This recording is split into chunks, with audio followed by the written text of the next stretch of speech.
Graça e paz, queridos irmãos, um ótimo dia a todos. Hoje, dia 15 de abril de 2025, e nosso devocional diário está no capítulo 7 do Evangelho, conforme escreveu Mateus. Jesus está terminando de pregar o Sermão do Monte. Que sermão espetacular!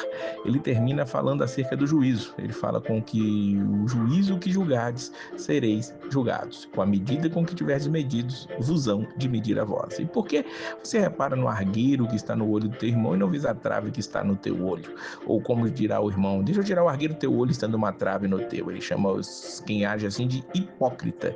Remove primeiro a trave do teu olho, então você vai poder cuidar do argueiro no olho do irmão. Veja bem que Jesus está tratando aqui de julgamentos. Muitas vezes nós temos medidas diferentes na maneira em que julgamos as pessoas. Não reparamos os nossos próprios erros e julgamos com muita temeridade o erro dos outros. Gostamos de apontar o erro dos outros e se estivermos cometendo os mesmos erros e as mesmas faltas, geralmente nós nos desculpamos por aquilo, temos uma desculpa muito bem elaborada para que aquilo que estamos fazendo não seja tão grave assim. Jesus está trazendo isso aqui à tona e fala, ó, primeiro você tira a trave do teu olho, ou seja, se nós realmente percebermos o quão pecadores somos, nós nunca vamos julgar o próximo. Nós vamos simplesmente poder olhar para eles com um olhar de graça e ver que nós somos tão necessitados quanto eles. Por outro lado, nós vamos ver aqui para baixo, a partir do versículo 15, que Jesus diz que nós conhecemos uma árvore pelos seus frutos.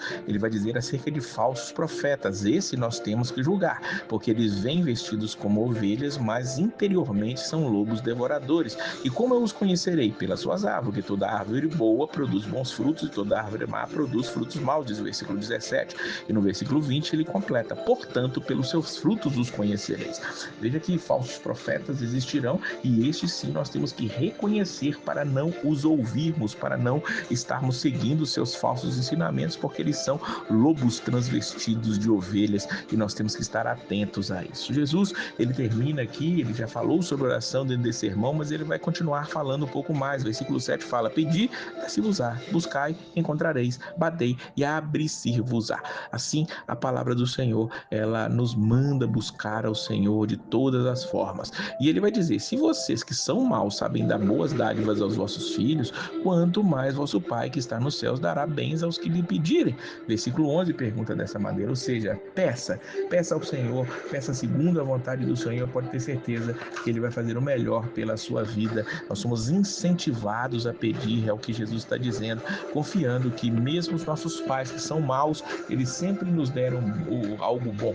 Ninguém pede um peixe e o pai dá uma serpente, ninguém pede um ovo, o pai dá uma pedra, não, o pai busca dar o melhor, só não dá se ele não tiver condições de fazer aquilo, mas o nosso Pai Celestial está sempre pronto a nos dar boas dádivas. Aqui também nós temos o que é chamado de a regra de ouro, versículo 12, portanto, tudo que vós quereis que os homens vos façam, fazei-lo também vós, porque esta é a lei dos profetas, ou seja, nós precisamos fazer aquilo que nós esperamos que seja feito a nós. Não há aqui a alternativa de que se nós fizermos, nós vamos receber embora. Veja bem, Jesus não está dizendo isso.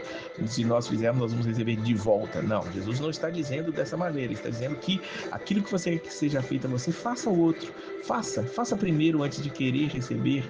Faça primeiro antes de receber alguma coisa. Pode ser que você nem receba, mas pode ter certeza que você vai estar cumprindo a lei e os profetas. Jesus, voltando a falar aqui de falsos profetas, de falsos cristãos, dos versículos 21, ele vai dizer, até o 23, ele vai falar assim, nem todo que me diz Senhor, Senhor, entrará no reino dos céus, mas aquele que faz a vontade de meu Pai que estás nos céus. Muitos me dirão naquele dia, Senhor, Senhor, não profetizamos nós em teu nome não expulsamos demônios, e em teu nome não fizemos muitas maravilhas, e então lhes direis abertamente, nunca vos conheci, apartai-vos de mim, vós que praticais a iniquidade. Veja que Jesus não diz que os conheceu por um momento, usou por um momento, não, Jesus não disse, ele disse nunca conheceu aquelas pessoas, mas, por outro lado, ele também não repreende, falando elas não expulsaram o demônio, elas não profetizaram, elas não fizeram maravilhas, isso pode até acontecer, mas isso não é sinal de salvação, é isso que Jesus está deixando claro aqui, o que é o sinal da salvação salvação, que a evidência da salvação é justamente o fruto do coração,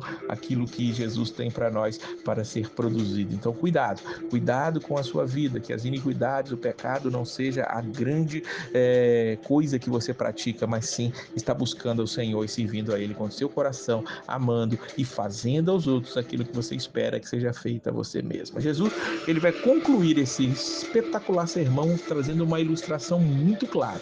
Ele diz que aquele que escuta as palavras dele, todos vão escutar, aqueles que escutam e as pratica, este é o homem que edificou a casa sobre a rocha. E aquele que ouve as palavras e não as pratica, não as cumpre, é o homem que edifica a sua casa sobre a areia. E qual a diferença? Aquele que pratica, ele edifica a casa sobre a rocha e vão vir as dificuldades, chuva, os rios, ventos, vão combater contra aquela casa, mas ela vai estar ali de pé firme, porque está edificada sobre a rocha. Por outro lado, aquele que edificou sobre a areia, vem as mesmas dificuldades, chuvas, rios, ventos, combatem e aquela casa cai e é grande a sua queda. Veja que ouvir e praticar não é sinal de que vamos ser livres dos problemas, das tribulações, das dificuldades que vêm sobre aqueles que ouvem e não praticam. Todos vão ser submetidos às mesmas provações. A diferença está em como vamos reagir a isso, em como vamos estar de pé depois de sermos atingidos pelos males. Praticar a palavra de Deus é tudo o que nós precisamos. Que nós, assim como aquela multidão citada aqui no versículo 28, esteja admirado com a doutrina de Jesus e colocando ela em prática para a glória do nosso Deus. Que Deus abençoe a sua vida sempre. Divulgue essa mensagem, leve adiante o Evangelho e a paz do Senhor.